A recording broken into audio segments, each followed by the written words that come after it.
ഇവിടെ വന്നവരൊക്കെ പൊറോട്ടയും മസാല കൊണ്ടേയും കൂട്ടി അടിക്കുന്നത്. എന്താ അതിന്റെ ടിപ്സ് നമുക്ക് പിടിയിട്ടില്ല. ഈ അന്ന ജോൺസൺ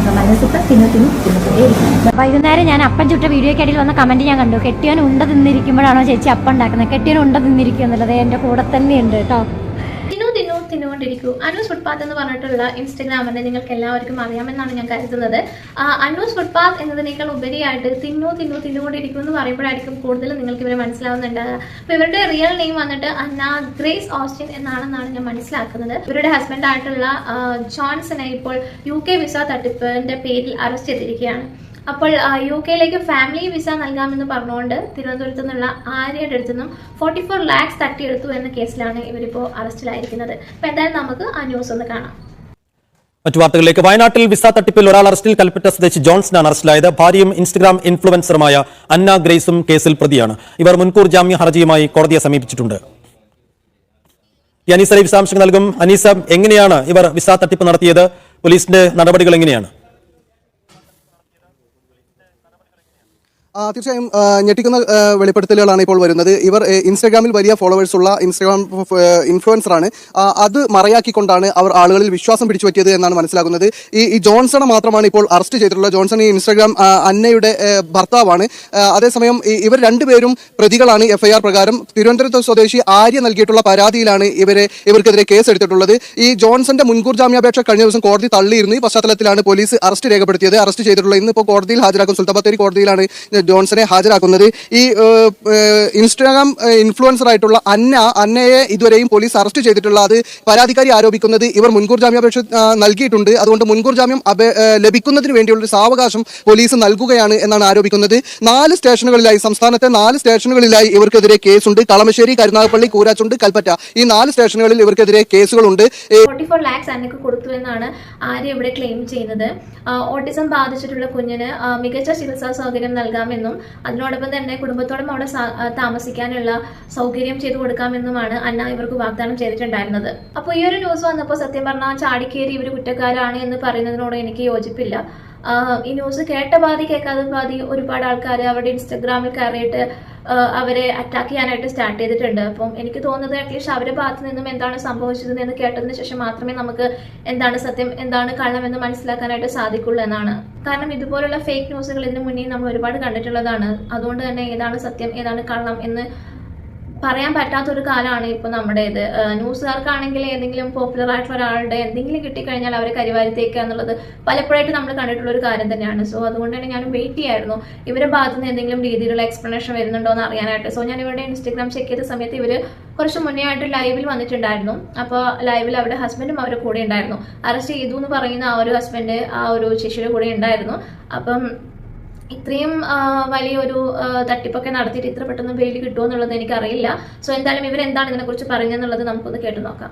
വൈകുന്നേരം ഞാൻ അപ്പം ചുട്ട വീഡിയോയ്ക്കിടയിൽ വന്ന കമന്റ് ഞാൻ കണ്ടു. കെട്ടിയവൻ ഉണ്ട തിന്നിരിക്കുമ്പോഴാണോ ചേച്ചി അപ്പം ഉണ്ടാക്കുന്നത്? കെട്ടിയവൻ ഉണ്ട തിന്നിരിക്കും എന്നുള്ളത് എന്റെ കൂടെ തന്നെയുണ്ട് കേട്ടോ. എനിക്കെന്തായാലും എന്താ പറയുക, കോടതിയോട് ഒത്തിരി ബഹുമാനമുണ്ട്. കാരണം നമ്മുടെ സത്യം മനസ്സിലാക്കിയിട്ട് നേരത്തോട് നേരെ ആയപ്പോഴേക്കും എല്ലാവരും പറഞ്ഞ അറസ്റ്റിലായി, ജയിലിലാണ്, ഉണ്ട തിന്നാന്ന്. അതിൽ പിന്നെ പല ചാനലുകളും പല രീതിയിൽ വാർത്ത. എനിക്ക് സത്യം പറഞ്ഞാൽ എന്ത് വിശ്വസിക്കണം? നമ്മൾ അനുഭവിക്കുന്നതാണോ സത്യം, അല്ലെ ചാനലുകാർ പറയുന്നതാണോ സത്യം എന്ന് വരെ തോന്നിപ്പോണ്. ഇതിന് പിന്നിലുള്ള അത് ആരാ എന്താ ഏതാന്നൊക്കെ എനിക്ക് നല്ല വ്യക്തമായിട്ടറിയാം. പക്ഷെ ഞാനിപ്പോൾ അതിനൊന്നും പ്രതികരിക്കുന്നില്ല, എനിക്ക് സമയമില്ല. ഒന്നാമത് ചേട്ടാ ഹാപ്പി എന്നൊക്കെ, ചേച്ചി സുഖമല്ല, സുഖമായിരിക്കുന്ന മോളെ, വീട്ടിലെത്തി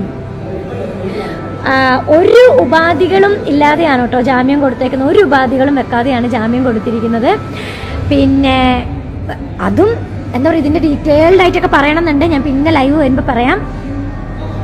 എല്ലാം ഓക്കെ ആയിരിക്കുന്നത്. അതിന് ജോൺസേട്ടനെ അറസ്റ്റ് ചെയ്യുമോ അങ്ങനത്തെ ഒരു സംഭവം ഒന്നും ഉണ്ടായിട്ടില്ല.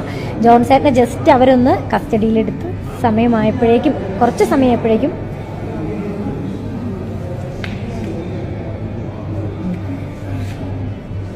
പിന്നെ പോലീസുകാർക്ക് പരിധിയുണ്ട്. ഓക്കെ, അവർക്കാണെങ്കിൽ നല്ല സമ്മർദ്ദം ഉണ്ടായിരുന്നു. അവർക്ക് ആ സമയമില്ലായിരുന്നു, ഇത് എന്താണെന്ന് പഠിക്കാനുള്ള സമയം പോലും ഇല്ലായിരുന്നു. അത്രയ്ക്കും എന്താ പറയുക, പല ഡ്രാമാറ്റിക് ആയിട്ടുള്ള പ്രഷറും നടന്നത് കൊണ്ടാണ് അങ്ങനെ സംഭവിച്ചത്. വാട്ട് ഹാപ്പൻ എന്ന് വെച്ചിട്ടുണ്ടെങ്കിൽ അതൊക്കെ ഒരു എന്താ പറയുക, പിന്നെ പറയാം കേട്ടോ. 44 ലക്ഷത്തിന്റെ കഥയൊക്കെ എല്ലാവരും കിട്ടില്ല. ഈ 44 ലക്ഷം രൂപ ഏത് അക്കൗണ്ടിൽ പോയി, അതിനകത്തുനിന്ന് എനിക്ക് വന്നിട്ടുണ്ടോ, അതെല്ലാം ഇപ്പൊ കേസിന്റെ ഭാഗമായിട്ട് അങ്ങ് നടക്കട്ടെ കേട്ടോ. പിന്നെ ഇതൊന്നുമായിട്ട് നമുക്ക് ബന്ധമില്ലാന്ന് തെളിയുന്നൊരു സമയം വരും. ഈ 44 ലക്ഷം രൂപ നമ്മൾ തട്ടിയെടുത്തിട്ട് ഉണ്ട് എന്ന് കോടതി വിശ്വസിക്കുകയായിരുന്നെങ്കിൽ ഇന്നിപ്പോൾ ജോൺസേട്ടായി ഇവിടെ ഇരിക്കില്ല അല്ലേ ജോൺസേട്ടായി? നല്ല വിഷമുണ്ട്, അതില്ലാന്ന് ഒരിക്കലും പറയാൻ പറ്റില്ല. അങ്ങനെ പറഞ്ഞാൽ അത് കള്ളത്തരായി പോവും. കാരണം നീർക്കോലി കടിച്ചാലും അത്താഴം മുടങ്ങും. പിന്നെന്താണ്, അങ്ങനെയുള്ള കുറേ കാര്യങ്ങൾ മനസ്സിലായി. നമ്മളിത് നിസ്സാരമായിട്ട് എടുത്തത്, നമ്മളിതിൽ തെറ്റ് ചെയ്തിട്ടില്ലല്ലോ എന്ന് ഓർത്തിട്ടാണ് നമ്മളിത് നിസ്സാരമായിട്ട് എടുത്തത്. നമ്മളങ്ങനെ തെറ്റ് ചെയ്തിട്ടുണ്ടെന്ന് നമുക്ക് തോന്നിയിരുന്നെങ്കിൽ ഫസ്റ്റ് തന്നെ നമ്മൾ ആൻറ്റിസിപ്പേറ്ററി ബെയിൽ മൂവ് ചെയ്തേനെ. പിന്നെ എൻ്റെ ഒത്തിരി സ്റ്റുഡൻറ്റ്, എന്നെ വിശ്വസിച്ച് പോയിട്ടുള്ള സ്റ്റുഡൻസ് ഉണ്ട്, പോകാനിരിക്കുന്ന സ്റ്റുഡൻസ് ഉണ്ട്. ചേച്ചിയുടെ കണ്ണു കലങ്ങിയിരിക്കുന്നു, ഇനി സങ്കടപ്പെടില്ല. ഒരുപാട് ഹാപ്പിയായി ഇന്ന് ജോൺസേട്ടനെ കണ്ടപ്പോൾ.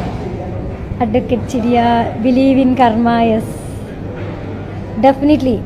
പിന്നെ വേറൊരു കാര്യം, ഏറ്റവും തമാശയുള്ള കാര്യം, ജോൺസേട്ടൻ എന്താണ് വർക്ക് വിസ, എന്താണ് സ്റ്റുഡൻറ്റ് വിസ എന്നുള്ള വ്യത്യാസം പോലും ജോൺസേട്ടായിക്ക് അറിയില്ല. ജോൺസേട്ടായിക്ക് ഇതിനകത്ത് യാതൊരു ഇൻവോൾവ്മെൻ്റ് ഇല്ല.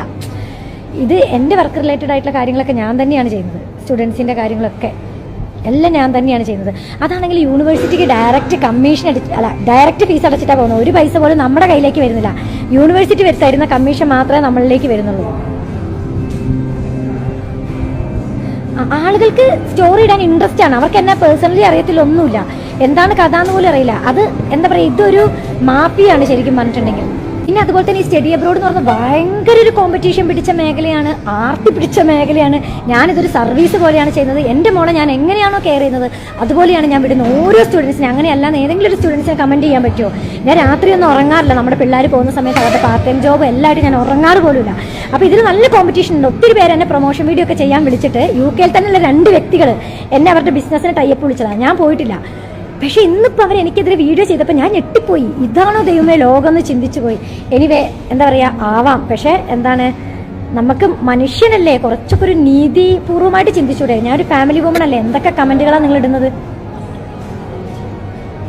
പിന്നെ മറ്റുള്ളവരുടെ വളർച്ചയിൽ ഇത്രയേറെ അസൂയുള്ള ആളുകളെ ഞാൻ കാണുന്നത് ഇന്നും ഇന്നലെയായിട്ട് വന്ന വീഡിയോയ്ക്കടിയിലെ കമൻറ്റാണ് കേട്ടോ. എന്നെ അറിയ പോലും ചെയ്യാത്ത ആളുകൾ എന്തൊക്കെ ടൈപ്പ് കമൻറ്റാണ് ഇടുന്നത്, എന്തൊക്കെ ടൈപ്പ് കമൻറ്റാണ്. ഓക്കെ, എന്തായാലും നിങ്ങൾ ചെയ്യുന്ന പ്രവൃത്തിയുടെ ഫലം നിങ്ങൾ അനുഭവിക്കും. നല്ലതാണെങ്കിൽ നല്ലത്, ചീത്തയാണ് ചീത്ത. അത് തന്നെയാണ് എനിക്ക് എന്നോടും പറയാനുള്ളത്. Thank you so much John സാറേ. ഇരുന്നുറങ്ങിട്ടോ. Good night. ഓക്കെ, അപ്പോൾ ഇവർ പറയുന്നത് പോലെ സത്യം തെളിയിക്കപ്പെടട്ടെ. ആരുടെ ഭാഗത്താണ് ശരി, ആരുടെ ഭാഗത്താണ് തെറ്റ് എന്നുള്ളതൊക്കെ ഇവർ വരും ദിവസങ്ങളിൽ വെളിപ്പെടുത്തുമെന്നാണ് ഇവർ പറയുന്നത്. അപ്പോൾ അതിനായിട്ട് നമുക്കും വെയിറ്റ് ചെയ്യാം. സോ എന്തായാലും നമുക്ക് അടുത്ത വീഡിയോ ആയിട്ട് വീണ്ടും കാണാം. അതുവരേക്കും ബൈ ബൈ.